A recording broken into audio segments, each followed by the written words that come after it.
ka samla stela kongsngi kelayo banra ya kanam ladu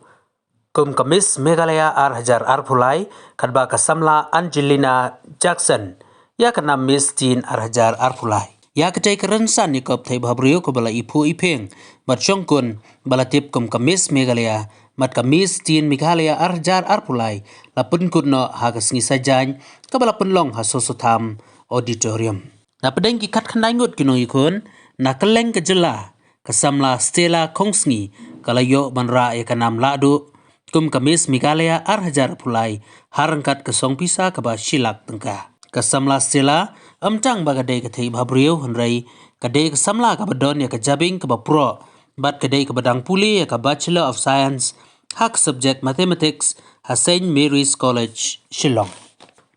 haka first runners up jong kamis Meghalaya Hajar Arpulai layo ra dak samla last maker dekhar kadba haka second runners up layo ra dak samla Sunny Jai Jai Kriem haka liang kamis Teen Hajar Arpulai kidon kat prangut kinongi kun haka ba samla Angelina Jackson kabadang kat prasnem karta kalayo ya kanam ladu kum kamis Teen Meghalaya Hajar Arpulai harangkat ke song pisa kaba arpusan hajar tengka kesamla Angelina kadai ka badang puli ha St Mary's High Secondary School Shillong kesamla Angelina da kejing bhabrio ba kejing pro jabing kala pensyok be yakinong bishar ba dikipaj ba nong wan pet kai haka first runners up jo kamis Teen Meghalaya Hajar Arpulai kesamla Gracia Nandi kala yo ya katai kanam kadba haka second runners up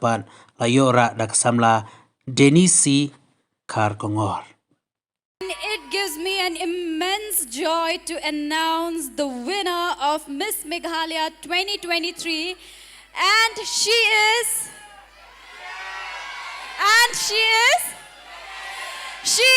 Stella!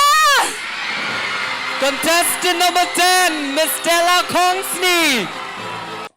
Kasamla Stella hakani kajing kop thai bhabrio kala pensyok be jikinong bishar ba dikipaj ba nong petkai langba kajing trim kajing start mat karyam kabet jongka bat katai kasamla kala yoru banra ya kanam Miss Personality bat ka Miss Catwalk